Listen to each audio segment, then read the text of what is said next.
ពិធីបុកព្រឹសធ្វើនៅវត្តគៀនជ្រៃក្នុង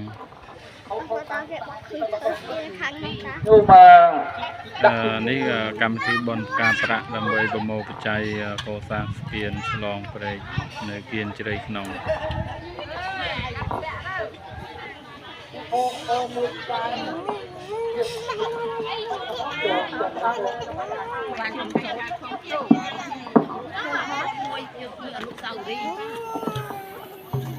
អនុមោទនី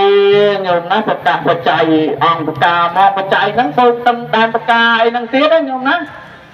បច្ច័យបូកទាំងដែនប្រការអីទៀតសរុបទៅ32លានបូកនឹងបច្ច័យដុល្លារ$2280ញោមណាអនុមោទនីបាទសូមញោមជពាក់អីហ្នឹងបានញោមមិនញោមហ្នឹងទៅតែមកញោមវេជាជួទេញោមទៅជាជួទេ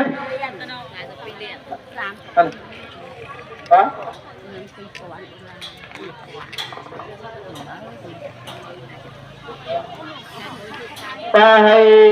ញោមខានោះខែនទៅមកដើម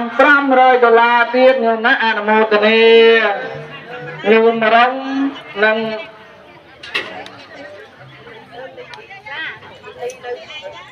បាទញោមរំញោមនេះនៅខាងកំពង់សោមញោមរំនៅកំពង់ចាម2លានទៀតញោមណាអនុមោទនីបាទប្រពន្ធញោមច្រើន